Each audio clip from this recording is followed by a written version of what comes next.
साहेबांच्या तळागाळातले शेतकरी असू दे, गोरगरीब असू दे, सगळ्यांच्या गोष्टीत आवाज उठणारा एक लढाऊ स्वच्छ नेता आहे प्रतिमेचा. ते कामं केलेत या 5 वर्षात ते कोणाला माहीत पण नाही आहे, त्यामुळं त्यांचा काही परिचय नाही. आणि सरोडकर जे दुसरे उमेदवार आहेत त्यांचा ह्या भागात तर अजिबात परिचय पण नाही. महाराष्ट्राच्या घडामोडी उलटापेक्षा तर राजू शेट्टी हा स्वच्छ प्रतिमेचा नेता हवा असं आम्हाला वाटतं. नुसता धैर्यशील मानेंनी मोठे मोठे बाता केल्या, बोलका पोपट आहे धैर्यशील माने, आमचं स्पष्ट मत आहे. जे राजू शेट्टीशिवाय कुठली हवा नाही इकडे. त्यांना दिल्लीत मन रमतं, त्यांना गल्लीत मन रमत नाही, त्यामुळे ते संसदेत जातात, संसदेत बसतात. परंतु प्रश्न आजपर्यंत किती ते 8,200 कोटींचा ते गवगवा करतात की आम्ही त्यांना तेवढा मोठा निधी दिला. परंतु 8,200 कोटीमधील जवळपास 500 ते 700 कोटी रुपये हे येथील सरकार म्हणजे सरकारी जे रोड आहेत, मोठे मोठे NH4 हायवे असतील, जे मोठमोठे रोड असतील, त्यामध्ये ते रेग्युलरली होतच राहतात. त्यामध्ये ह्यांचा मोठा असा काही वाटा नाही. नमस्कार, एव्हीएन मराठी न्यूज चॅनलमध्ये आपलं स्वागत. आज आपण शिरोळ तालुक्यातील अब्दुल्लाट या गावामध्ये आहोत. आपण बोलबिंदास त्या गावासाठी वेगवेगळ्या पद्धतीने आपण गावातील मतं जाणून घ्यायचा प्रयत्न करतोय की नेमकं हातकणंगले मतदारसंघाची बाजी कोण मारणार व हातकणंगले मतदारसंघात विजयी कोण होणार आणि इथल्या खासदारांबद्दलचं काय मत आहे आणि इथल्या खासदारांकडे भविष्यातली विजन कशा पद्धतीने असणार आहेत लोकांची हे आपण जाणून घ्यायचा प्रयत्न करतोय. आपल्यासोबत इथं झाडाखाली काही लोक उभं राहिलेले दिसतात, आपण त्यांच्याकडे मतं जाणून घेऊया. या पाहूया.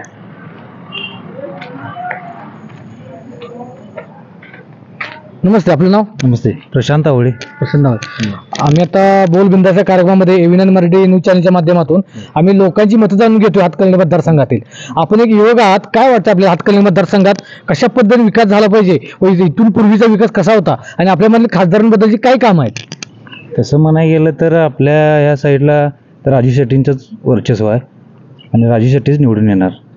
राहिलं तसं म्हणायला गेलं की मागच्या वेळेच्या खासदार नसतानाही साहेबांचा गावात भरपूर सहभाग आणि गावातल्या हर एक गोष्टीत सहभाग साहेबांचा असतोय आणि साहेबांचा संपर्क भरपूर आहे. राजू शेट्टीच का?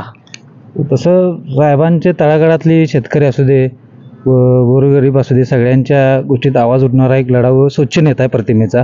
त्याच्यामुळे राजू शेट्टीचा या चाललेल्या महाराष्ट्राच्या घडामोडी उलटापेक्षा तर राजू शेट्टी हा स्वच्छ प्रतिमेचा नेता हवा असं आम्हाला वाटतं. आपण आता कित्येक निवडणुका बघितल्या असतील, पण राजू शेट्टीच्या बद्दलचं लोकांचं मत वेगळं आहे आणि इतर लोकांचे जे 2 उमेदवार आहेत ते तगडे उमेदवार आहेत, मग ते काय नकोत?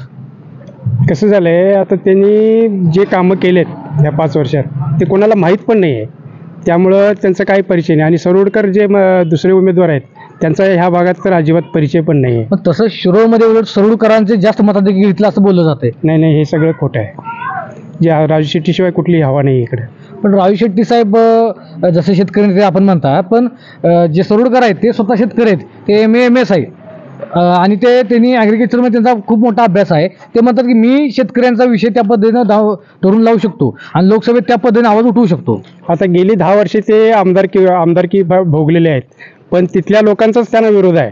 कारण त्यांनी स्वतः तिथं संस्थेचं जे हे स्थापन करतो म्हणून जे पैसे गोळा केलेत त्याचा अजून थानपत्ता पण नाही आहे. कितीतरी लोकांची फसवणूक झाली आहे तिथं, म्हणून त्यांचं उमेदवारी नाकारायला तिथली सध्याची लोक पण हे आहेत, पुरावा आहेत त्यांचे. आता आपण राजू शेट्टी साहेबांच्याकडे सुद्धा विरोधकाचा आरोप करतात की ते पायाला पट्ट्या बांधतात, डोक्याला पट्ट्या बांधतात, लोकांना भावनिक करतात. आपण कसं बघता याकडे? मला एक 2 मिनिट देणार असेल तर मी एक स्वच्छ बोलायचं आहे. युवकांच्या आणि आमच्या विद्यार्थ्यांच्या काही प्रश्न आहेत आणि त्या संदर्भात आता आपण मुद्दा उपस्थित केला की साहेबांनी पायाला चिंध्या बांधल्या. जवळपास आता तुम्हाला एक सांगायची गोष्ट म्हणल्यात, परवा 100 रुपयाच्या जवळपास आम्ही 400 रुपये अनुदानासाठी आम्ही मोर्चा काढला, जो 522 किलोमीटर होता, जो 37 कारखान्यावरती चालत गेलो होतो. जर खरोखरच ज्यांच्यात दम आहे तर सरोडकरांनी आणि धैर्यशील मानेने एक 5 किलोमीटर चालून दाखवावं. तर मी त्यांना खुलं आव्हान आहे की स्वाभिमानी शेतकरी संघटनेची सर्व मतं त्यांना मिळतील, परंतु ते तसे करणार नाही. कारण का शेतकऱ्यांच्या प्रश्नावरती लढणारा एकमेव नेता आहे जो गेली 25 वर्ष उभ्या हयातीत आपल्या शेतकऱ्यांच्या प्रश्नासाठी ज्यांनी आपलं उभं हयात घालवली, त्या नेत्यासाठी आपण मतदान केलं पाहिजे. आमच्या युवकांचं आता ठरलंय, आम्ही जात धर्म ह्याच्यापेक्षा आमचं कामाचा कोण आहे हे महत्त्वाचं आहे. मला सांगायचं आहे की गेली 75 वर्ष आपल्या देशाला स्वातंत्र्य मिळून झालं, त्यामधील 75 वर्षात आपल्याला माणिक घराण्यात जवळपास 40 वर्ष एका घरात खासदारकी आहे. जवळपास 25 वर्ष बाळासाहेब माने होते, त्यानंतर त्यांच्या स्नुषा निवेदिता माने 10 वर्ष खासदार होत्या. आता परवा 5 वर्ष खासदार धैर्यशील माने होते. 40 वर्षात त्यांनी किती विकास केला. हातकणंगलेपासून जिकडे आपल्या बघायला तर विशाळगडाच्या पायथ्यापासून इकडे गणेशवाडी असेल, इकडे एडे मच्छिंद्र असेल, एवढा मोठ्या प्रमाणात आपल्या इथं हा सध्या मतदारसंघ आहे. ह्या मतदारसंघात त्यांनी किती विकास केला 40 वर्षात. जवळपास माने घराण्यावरती यातल्या हातकणंगले मतदारसंघातील लोकांनी 40 वर्ष विश्वास दाखवला. त्या 40 वर्षाच्या विश्वासात त्यांनी कितपत सहकार्य केलं, कितपत आपल्या लोकांना त्यांनी मदत केली. ह्या सरूरकरांच्या बाबतीत म्हणलं जातं की सरूरकर जेव्हा शिवसेनेत होते त्यांचे वडील, तेव्हा जेव्हा हे आपले भुजबळ जेव्हा शिवसेनेतून फुटून बाहेर पडले त्यावेळी ज्यांच्याबरोबर जाणारा आमदार हा पहिला सरूरकरांचा वडील होते. आणि त्यानंतर जेव्हा परवाची शिंदे गट जेव्हा फुटला त्यानंतरही पहिला जाणारे फुटून जाणारे 5 जण जे माजी आमदार होते, गोव्याला जाणारे, हे सरूरकरच होते. ह्या बाबतीत हे युवकांना कळतं. युवकांना आता आपण तुम्ही योगीला आणला, मोदीला आणला किंवा आणि कुणाला आणला तर युवक हा तिथं भुलणार नाही आहे. युवक हा आपल्या प्रश्नासाठी धैर्यशील मानेंनी म्हणलं की आम्ही युवकांच्या हातात दगड नाही तर पेन देणार आहे. परंतु नाही पेन मिळाली, नाही रिफिल मिळाली, नाही जर आमच्या हातात दगड मिळाला, आमच्या आईबाबाच्या हातात दगड जेव्हा खासदार साहेबांनी दिलं त्यावेळी आज आम्ही इथं शिकतोय. आज मी स्वतः MBA केलेला विद्यार्थी आहे. ते केलेलं याचं मागं माझी वडिलांची 4 एकर शेती आहे. त्या 4 एकर शेतीमध्ये ऊसाच्या पिकाच्या पैशावरच आज मी इथं इतका शिकलोय. आज माझे भाऊ बहीण हे उच्च शिक्षित आहेत, ते वेल एज्युकेटेड आहेत, ते स्वतः एक अधिकारी आहेत. त्यांना शिकवण्याचा हे पैसा मिळतोय तो शेतकऱ्यांच्या राजू शेट्टींनी ज्यांनी आंदोलन केलं त्या पैशातूनच आज आम्ही शिकतोय. परंतु नुसता धैर्यशील मानेंनी मोठे मोठे बाता केल्या. बोलका पोपट आहे धैर्यशील माने, आमचं स्पष्ट मत आहे. तर त्यांचं मत असं आहे की जरी मी तुम्हाला गावात दिसत नसलो तर मी तुमचा आवाज लोकसभेत मोठ्या पद्धतीने मांडतोय. सर्वात जास्त हाजरी पटावर माझं जास्त पद्धतीत नाव आहे आणि सर्वात जास्त निधी आणण्याचं काम माझं आहे असं ते थेट सांगतात.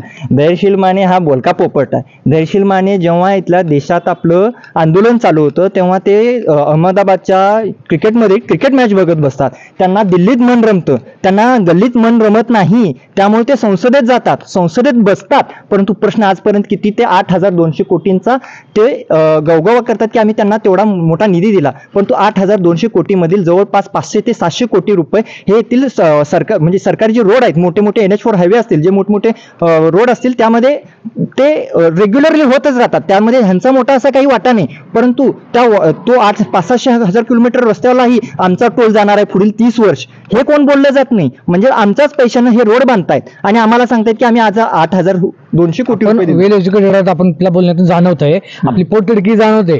पण शेट्टी साहेबांना मातोश्रीच्या उंबऱ्यावर जावं का लागलं? मग मातोश्रीच्या उंबऱ्यावर जावं लागलं याचं कारण एकच आहे की मतांची विभागणी होऊ नये. आम्हाला काँग्रेस हा मोठा शत्रू आहे जो लोकशाही संपवण्याच्या मार्गावर आहे. आम्हाला तो महत्वाचा. जर शत्रूला आपण संपवायचं झालं किंवा शत्रूचा निपात करायचा झाला तर आपल्या आपल्यात मतभेद व्हायला नको, आपल्या आपल्यात मतविभागणी होता कामा नये. यासाठी आमच्या खासदार राजू शेट्टी साहेबांना आमच्या कार्यकर्त्यांच्या म्हणजे ओव्हरऑल कार्यकर्त्यांच्या आग्रहास्तव त्यांनी मातोश्रीवर गेलं. दुसरं तिसरं कारण काहीही नाही.